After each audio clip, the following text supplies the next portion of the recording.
बात करें different types of load की जो कि हमें पावर सिस्टम में देखने को मिलते हैं या आसपास देखने को मिलते हैं, तो उनमें होते हैं रेजिस्टर हो गए, इंडक्टर हो सकते हैं या फिर कैपेसिटर हो सकते हैं। ये तीन तरीके के लोड बेसिकली ब्रॉडली अगर हम बात करते हैं तो सब कुछ इन्हीं तीनों से मिलकर बना हुआ है। किसी में ये सिंगल होंगे या फिर किसी में ये कॉम्बिनेशन में होंगे। रेजिस्टर इंडक्टर हो सकता है, रेजिस्टर कैपेसिटर हो सकता है, या तीनों हो सकते हैं। जनरली तीनों ही पाए जाते हैं।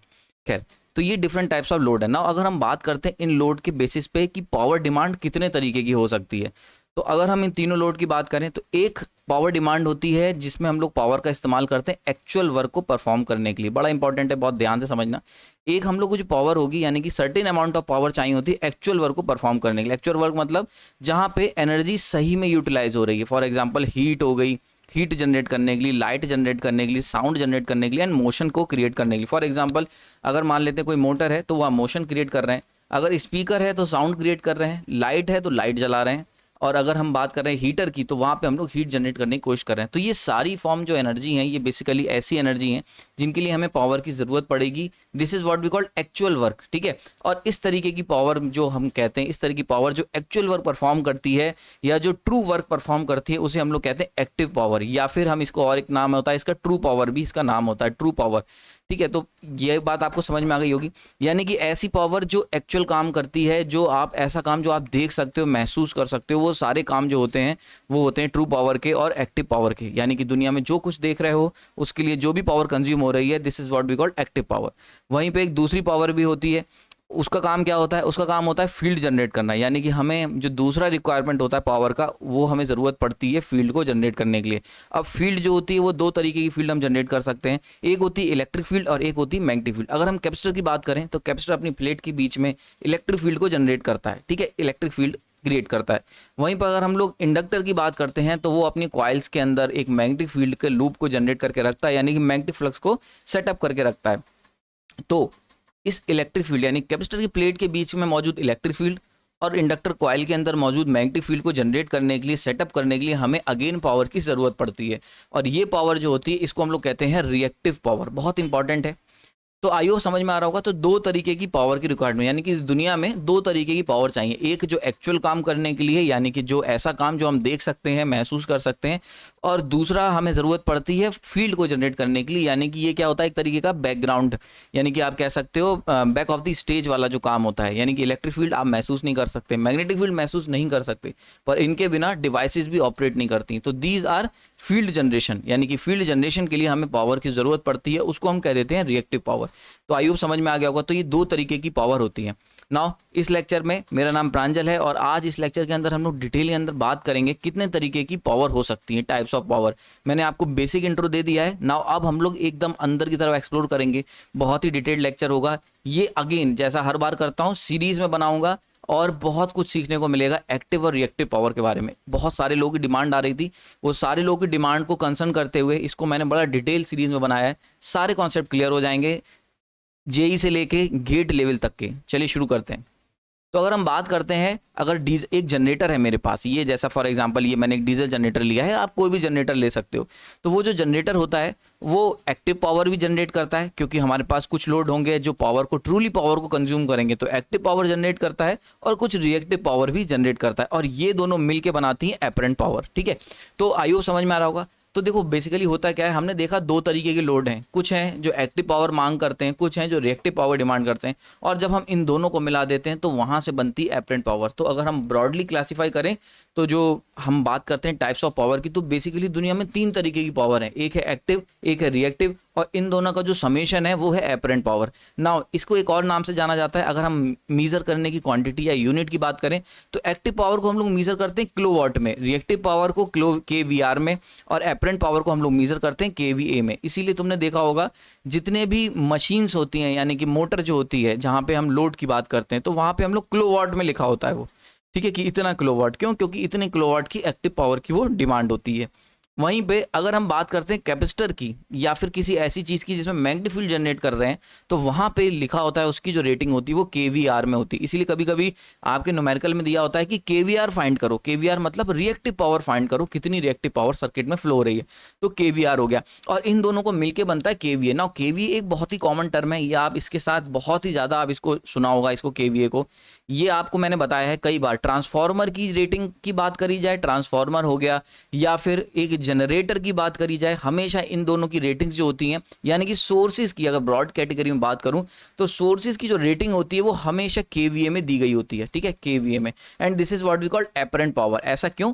क्योंकि कोई भी सोर्स हो, चाहे ट्रांसफार्मर हो गया, क्योंकि ट्रांसफार्मर लोड की नज़र से देखोगे तो वो एक सोर्स की तरह ही वर्क करता है, और जनरेटर हो, कोई भी ऐसा सोर्स जो कि आपके लोड को सप्लाई कर रहा है, उसको दोनों पावर देनी होंगी, एक्टिव और रिएक्टिव। तो ओवरऑल अगर हम बात करें तो सोर्स, जो कोई भी आपका सोर्स है, वो ओवरऑल कितनी पावर दे रहा है, तो ओवरऑल अपनी जो पावर दे रहा होगा वो एपरेंट पावर ही देता है। तो इसीलिए हम लोग क्या करते हैं, एपरेंट पावर के टर्म्स में लगते हैं। यानी कि हमें ये पता है एपरेंट पावर का मतलब हो गया, अगर हम बात करें V इंटू आई, यानी कितना वोल्टेज और कितना करंट हमारा सोर्स दे सकता है, उसके बेसिस पे हम लोग उसकी केवीए की रेटिंग सेट कर देते हैं। अब उसमें से तुम्हें कितनी एक्टिव लेनी है और कितनी रिएक्टिव लेनी है, ये आपके हाथ में है। यानी कि ये जो है अलग अलग हो सकता है, पर एपरेंट पावर फिक्स कर देते हैं हम लोग।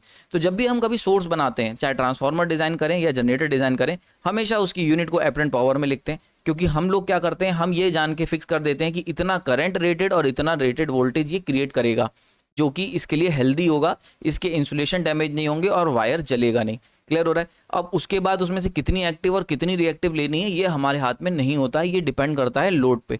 तो इसीलिए हम लोग कभी भी सोर्स की रेटिंग जो है वो किलोवाट और केवीआर में रिप्रेजेंट नहीं करते हैं। आई होप समझ में आ गया होगा। ना इसको बड़ा ध्यान से समझना है, यहाँ पे एक बहुत ही इंपॉर्टेंट स्लाइड है ये, इसको बहुत ध्यान से समझते हैं। तो होता क्या है कि जब भी हम एपरेंट पावर देते हैं, यानी कि एपरेंट पावर ये हो गई एस, जब हम एपरेंट पावर देते हैं तो वो बेसिकली दो पावर की डिमांड को फुलफिल करती है, जिसमें से एक है एक्टिव पावर और एक है रिएक्टिव पावर। ना पहचान कैसे करोगे? एक्टिव पावर की पहचान ये होती है कि इसके अंदर पावर जो होती है वो डिसिपेट हो जाती है। जैसे यहाँ देख सकते हो, ये जो पिंक कलर की लाइंस मैंने बनाई हैं, ये बता रही हैं कि पावर डिसिपेट हो रही है। देखो ये वायर है, दिस इज योर कंडक्टर, ये लिखा हुआ है मैंने कंडक्टर है। तो देखो कंडक्टर के अंदर से ये पिंक लाइन बाहर निकल गई, इसका मतलब पावर ये डिसिपेट हो गई, उड़ गई, वापस नहीं आने वाली, ठीक है। लेकिन एक पावर ऐसी होती है जो बैक एंड फोर्थ मूवमेंट करती है। देख सकते हो ग्रीन वाली लाइंस को देखो, ये क्या करती हैं, बैक एंड फोर्थ, यानी कि हाफ साइकिल में या और भी कम साइकिल में ये कुछ पावर जाएगी लोड तक और फिर थोड़ी साइकिल में वापस आ जाएगी, ठीक है। ये बात समझ में आ रही है? So this is your back and fourth power, यानी कि ऐसी पावर जो केवल ऑसिलेट करती है और डिसिपेट नहीं होती। This is what we called reactive power. I hope समझ में आ रहा होगा। तो अगर मैं एक कंडक्टर की नज़र से देखूं तो ऐसी कुछ हमने कुछ पावर दी जो कंडक्टर से बाहर निकल गई, यानी कि डिसिपेट हो गई, हीटिंग में, लाइट में कन्वर्ट होकर सर्किट से बाहर निकल गई है, वो कभी भी वापस नहीं आने वाली। इस तरीके की पावर को हम लोग एक्टिव पावर कहते हैं। फॉर एग्जांपल, अगर तुमने मोटर चला रहे हो और उससे आटा पीस रहे हो, ठीक है, चक्की में, तो आटा पिस गया, एनर्जी चली गई, अब वो वापस नहीं आएगी। ऐसा नहीं होगा कि तुम वापस से क्या करो, पिसा हुआ आटा डाल दो उल्टा और वापस से तुम्हें गेहूं और मोटर में बिजली बन जाए, ऐसा नहीं होगा। तो होता क्या है, एक्टिव पावर मतलब ऐसी पावर जो एक बार सिस्टम से बाहर चली गई, दोबारा नहीं आने वाली है। इसीलिए मैंने यहाँ पे ये बनाया है, जो पिंक कलर की लाइन है, ये करंट को रिप्रेजेंट नहीं कर रही है, ये पावर को रिप्रेजेंट कर रही है। ध्यान रहे, कंफ्यूजन नहीं करना।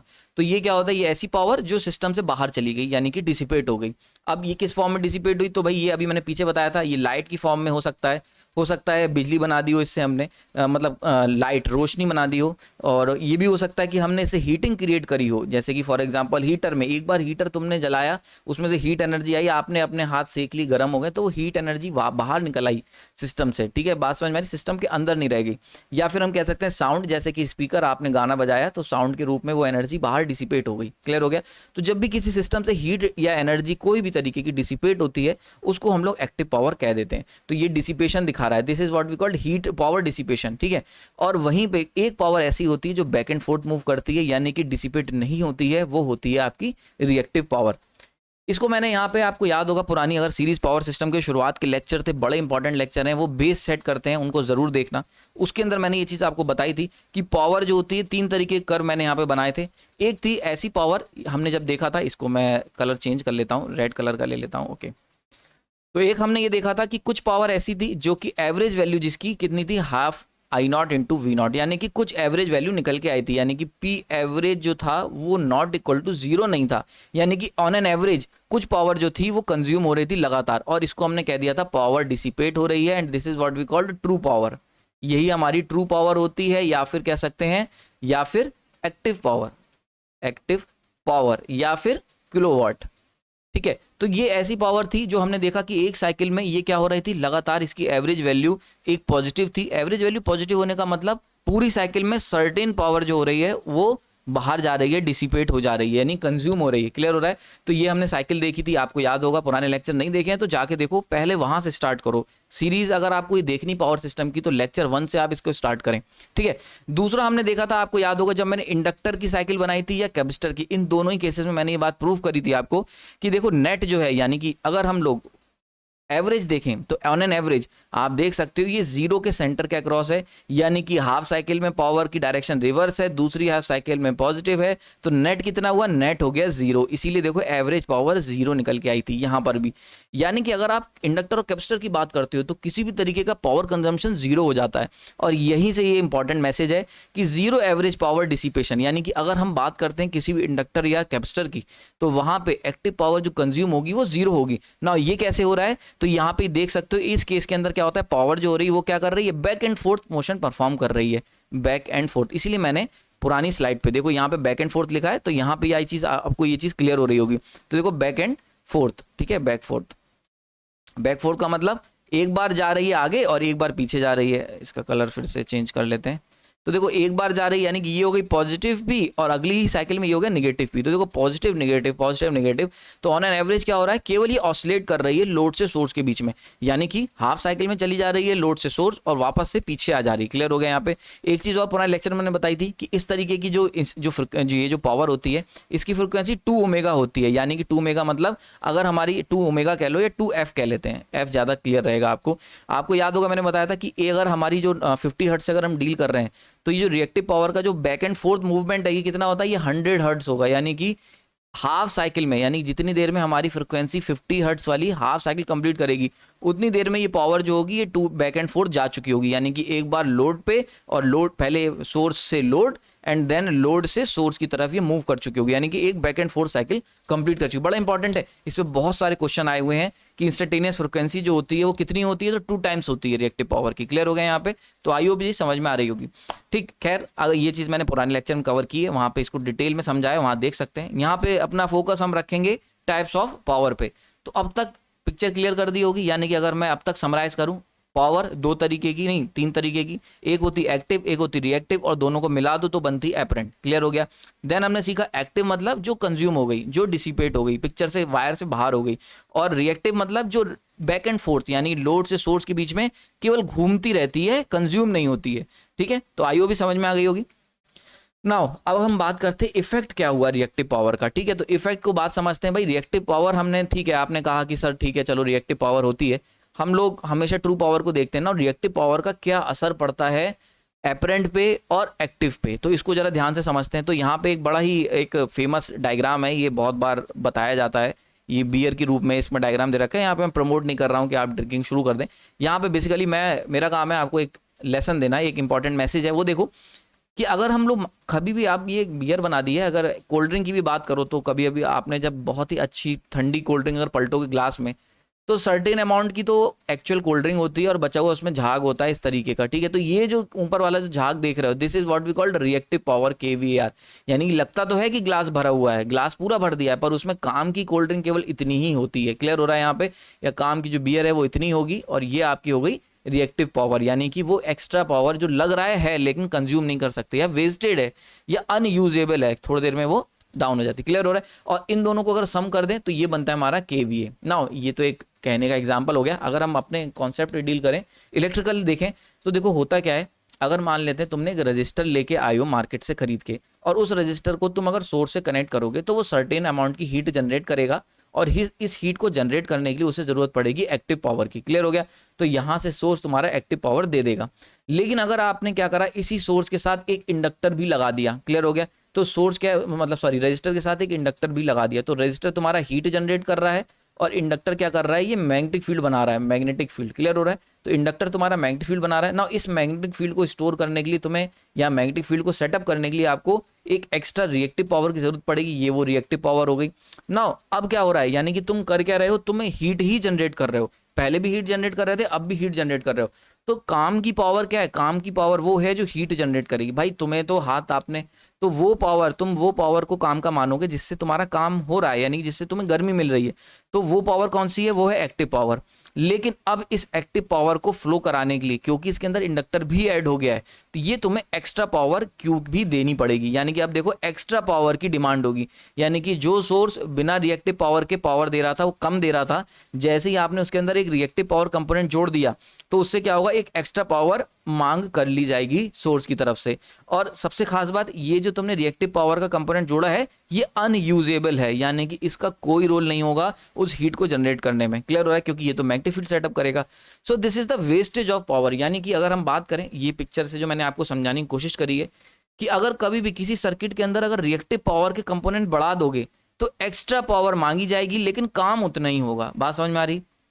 एक्टिव पावर उतनी ही जनरेट होगी जितनी पहले हो रही थी, लेकिन रिएक्टिव पावर कंपोनेंट बढ़ाने से क्या होगा? सोर्स से तुम ज़्यादा पावर मांगोगे। अब ज़्यादा पावर मांगोगे तो बिल तुम्हारा ज़्यादा आएगा। इसीलिए हम लोग क्या करते हैं? रिएक्टिव पावर कंपोनेंट को कम से कम रखने की कोशिश करते हैं, या कोशिश करते हैं कि हमारे सर्किट जो है उसके अंदर रिएक्टिव पावर की डिमांड कम रहे। वरना क्या होगा? सेम हीट जनरेट करने के लिए, यानी कि अगर ऊपर वाला, अगर मैं हीटर की बात करूं, मान लेते हैं यहाँ पे हमारा 1 यूनिट बिल आ रहा है, तो यहाँ पे हमारा 1.5 यूनिट बिल आ जाएगा, जबकि हीटिंग बराबर जनरेट हो रही है। यानी कि ये भी तुम्हें बराबर, जितनी हीट ये वाला हीटर दे रहा है उतनी हीट ये वाला हीटर भी दे रहा है, लेकिन बिल ज़्यादा आएगा इस केस में। समझ में आ रहा है? इसको थोड़ा और अच्छे से जानते हैं। तो यहाँ पे अगर हम इसको कंक्लूड करें तो हम ये कह सकते हैं कि भाई जितनी भी एपरेंट पावर है, यानी कि अगर हम इस पूरे को फॉर्मूले को देखें तो देखो S equal to P plus Q, ये हमने सीखा अभी तक। ठीक है, यहाँ पे ये बताया P क्या डिसाइड करता है ना, एक एक करके पकड़ते हैं। P क्या डिसाइड करता है? P डिसाइड करेगा the amount of power needed to perform useful work, यानी कि P ये डिसाइड करेगा एक्टिव पावर कितनी चाहिए, यूजफुल वर्क परफॉर्म करने के लिए तुम्हें कितनी पावर चाहिए। फॉर एग्जांपल सेम हीटिंग वाला ले लेते हैं, यानी कि तुम्हें हीटिंग करने के लिए कितनी पावर की जरूरत है, ये कौन डिसाइड करेगा? ये डिसाइड करेगा P। ओके, नाउ Q क्या डिसाइड करेगा? Q डिसाइड करेगा इस इक्वेशन के अंदर कि कितनी एक्स्ट्रा पावर की जरूरत पड़ेगी तुम्हें परफॉर्म करने के लिए यूजफुल वर्क। यानी कि सेम ये वर्क, यूजफुल वर्क तुम्हारा फिक्स है, पर उसको अब तुम्हें परफॉर्म करने के लिए एक्स्ट्रा कितनी पावर की जरूरत पड़ेगी। यानी कि क्यू का जो फैक्टर है ये डिफाइन करेगा, यानी कि ये क्या करेगा इस इक्वेशन में? एक्स्ट्रा पावर की डिमांड को बढ़ाएगा, यानी कि काम उतना ही कर रहे हो लेकिन आप पावर ज़्यादा ले रहे हो सोर्स से। क्लियर हो रहा है यहाँ पे? और एस क्या है? ये जो है ये टोटल पावर जो डिमांड करी जाएगी सोर्स से टू परफॉर्म यूजफुल वर्क। ठीक है, तो बहुत ही समझ में आ गया होगा, बहुत ही ईजी तरीके से। यानी कि अगर मैं बात करूँ, हमें करना क्या है? हमें यूजफुल पावर जनरेट करनी, यूजफुल वर्क के लिए यूजफुल पावर चाहिए। अब इस यूजफुल पावर को कितना होना चाहिए ये हमने फिक्स कर लिया ना। ये क्यू क्या कर रहा है? क्यू उस पावर को एक्स्ट्रा बढ़ा दे रहा है, यानी कि अब क्या कर रहा है? यानी कि सेम काम करने के लिए मुझे एक्स्ट्रा पावर डिमांड करूंगा मैं सोर्स से, और सोर्स जो पावर देगा वो हो गई आपकी एपरेंट पावर। तो आई होप ये तीनों चीज़ें आप क्लियर हो गई। नहीं समझ में आया तो कमेंट सेक्शन में क्लियर आप मैसेज कर सकते हो, मैं नेक्स्ट लेक्चर में इसको कवर करूंगा। मेरी तरफ से ये पूरा आई होप ये चीज़ बिल्कुल क्लियर हो रही होगी। तो अगर आपके सर्किट के अंदर रिएक्टिव कंपोनेंट हैं तो ऑब्वियस ही बात है आप सोर्स से ज़्यादा पावर डिमांड करेंगे सेम वर्क परफॉर्म करने के लिए। क्लियर हो गया? ओके, नाउ अब ये जो ऊपर तुम देख रहे हो ना बार लिखे हुए, इसका क्या मतलब है इसको जरा समझते हैं।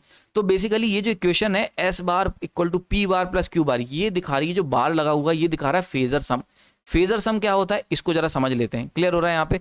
तो आई होप यहाँ तक की कोई डाउट आपको नहीं होना चाहिए, किसी भी तरीके का डाउट आपके मन में नहीं होना चाहिए। नाउ आगे चलते हैं, अब जरा समझते हैं कि यार ये फेजर सम का क्या मतलब होता है।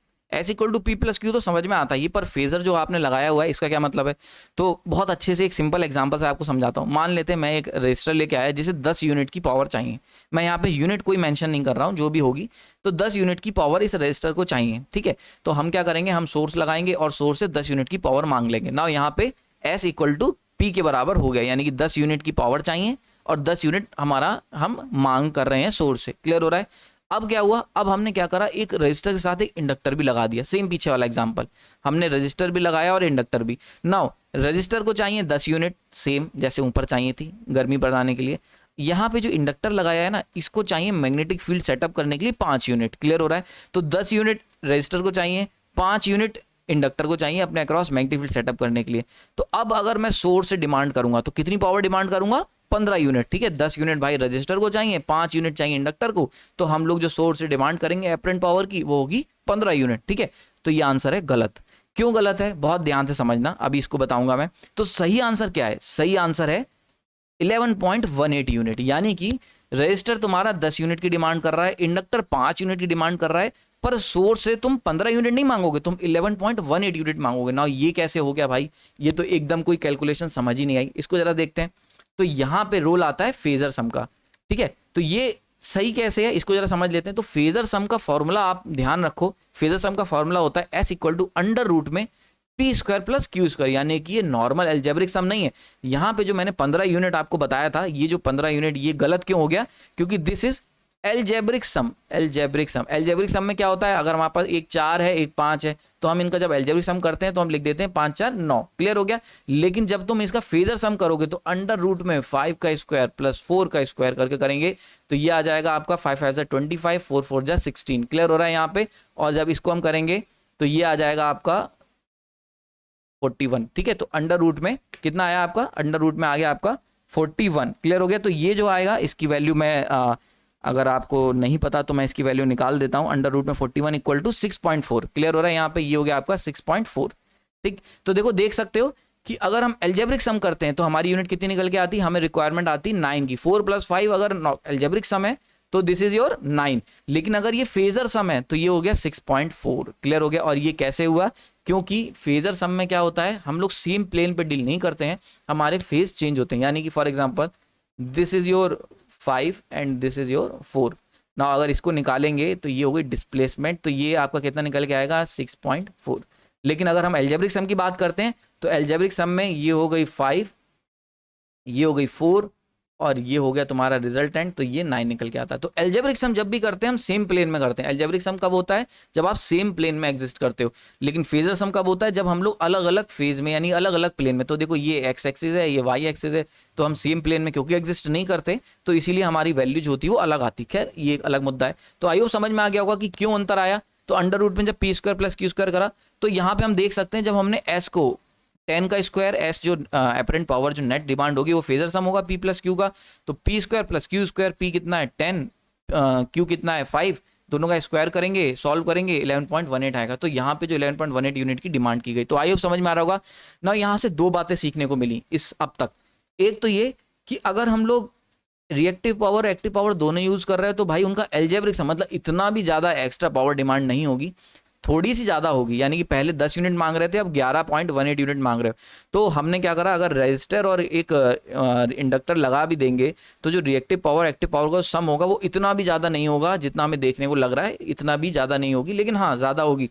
दूसरी बात जो सबसे इंपॉर्टेंट लेसन जो अभी तक मैं आपको कई बार समझा चुका हूँ कि अगर आपके जो डिवाइस है वहाँ पे केवल एक्टिव कंपोनेंट लगे हुए हैं, जैसा कि रजिस्टर हो गया एक एक्टिव कंपोनेंट है, तो ऐसे केस में जितनी पावर की हमें ज़रूरत है, हमें यानी कि यूजफुल वर्क परफॉर्म करना है, उसके लिए 10 यूनिट चाहिए। फॉर एग्जांपल टीवी देखना है, 10 यूनिट टीवी के लिए चाहिए बिजली, ठीक है। तो अगर हमारे सिस्टम में किसी भी तरीके का रिएक्टिव कंपोनेंट नहीं होगा तो हम 10 यूनिट ही मांगेंगे और हमें सप्लाई देगा पावर सिस्टम, ठीक है। तो हमारा बिल भी टीवी के लिए 10 यूनिट चाहिए तो हम बिल 10 यूनिट का भरेंगे। लेकिन अगर आपके सिस्टम के अंदर एक इंडक्टर यानी कि रिएक्टिव कंपोनेंट लगे हुए हैं, फॉर एग्जाम्पल इंडक्टर, ठीक है, तो रेजिस्टर प्लस इंडक्टर यानी अगर आपके सर्किट में रिएक्टिव कंपोनेंट भी लगे हैं तो ऐसे केस में तुम्हें टीवी देखने में लगेंगी तो 10 यूनिट है, लेकिन जो बिल आएगा वो 11.18 यूनिट के अकॉर्डिंग आएगा। बात समझ में आ रही है।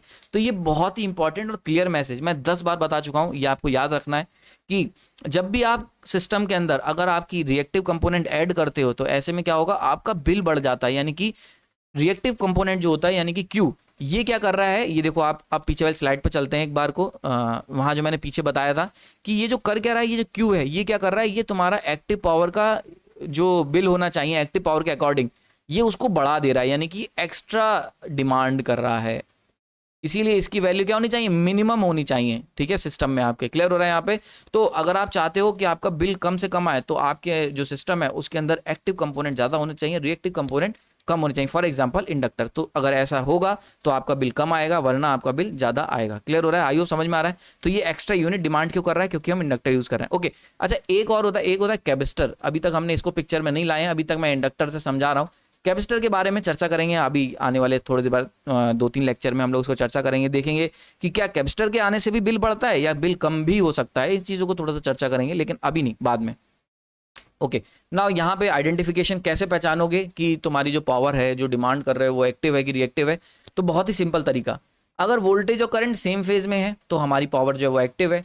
और अगर वोल्टेज और current 90 degree out of phase है तो जो पावर आ रही है वो रिएक्टिव आ रही है। क्लियर हो रहा है यहाँ पे? तो यहाँ देख सकते हो वोल्टेज और करंट सेम फेज में है तो ये हो गई आपकी एक्टिव पावर P। यहाँ पे वोल्टेज और करंट 90 डिग्री फेज डिफरेंस में है ना। फेज डिफरेंस 90 का मतलब लीड भी हो सकता है, लैग भी। तो जैसे फॉर एग्जांपल यहाँ पे देख सकते हो कि यहाँ पे वोल्टेज जो हो रहा है वो 90 सॉरी करंट जो है, करंट के टर्म्स मैंने बता दिया है, करंट 90 डिग्री लैग कर रहा है, 90 डिग्री के बाद शुरू हो रहा है। 90 डिग्री लैग का मतलब पुराने लेक्चर में बताया था, 90 डिग्री लैगिंग का मतलब 90 डिग्री के बाद स्टार्ट हो रहा है करंट, ठीक है, यहाँ से। और 90 डिग्री लीड का मतलब 90 डिग्री पहले, यानी कि यहाँ से देखो करंट की वैल्यू स्टार्ट हुई है 90 डिग्री बिफोर, ठीक है। तो 90 डिग्री लीड कर रहा है करंट। तो करंट की बेसिस मैंने बताया है, वोल्टेज को रेफरेंस ले लिया है, जीरो से ही स्टार्ट करा है। So these are two types of reactive power, यानी कि एक हो सकता है जिसमें करंट 90 डिग्री लैग कर रहा हो और एक हो सकता है जिसमें करंट 90 डिग्री लीड कर रहा हो। तो अगर हम बात करें तो अगर आपको मोटा मोटा अगर तौर पे देखें, अगर आपसे पूछा जाए कि किसी वायर के अंदर एक्टिव पावर फ्लो कर रही है कि रिएक्टिव, कैसे पहचानोगे? तो अगर उसका वोल्टेज और करंट सेम फेज में है तो कहोगे एक्टिव फ्लो कर रही है। अगर वोल्टेज और current 90 degree out of phase है तो कहोगे रिएक्टिव फ्लो कर रही है। अगर वोल्टेज और करंट के बीच में 0 से लेके 90 के बीच में है तो इसका मतलब एक्टिव प्लस रिएक्टिव दोनों फ्लो कर रही हैं। यानी कि अगर आपने फेज डिफरेंस निकाला और वो कितना आया, 0 से लेके 90 डिग्री के बीच में, यानी कि ना तो 0 होना चाहिए, 0 से बड़ा और 90 से छोटा, अगर ऐसा कुछ है तो इसका मतलब क्या हुआ, P प्लस Q दोनों पावर फ्लो कर रही हैं। क्लियर हो गया?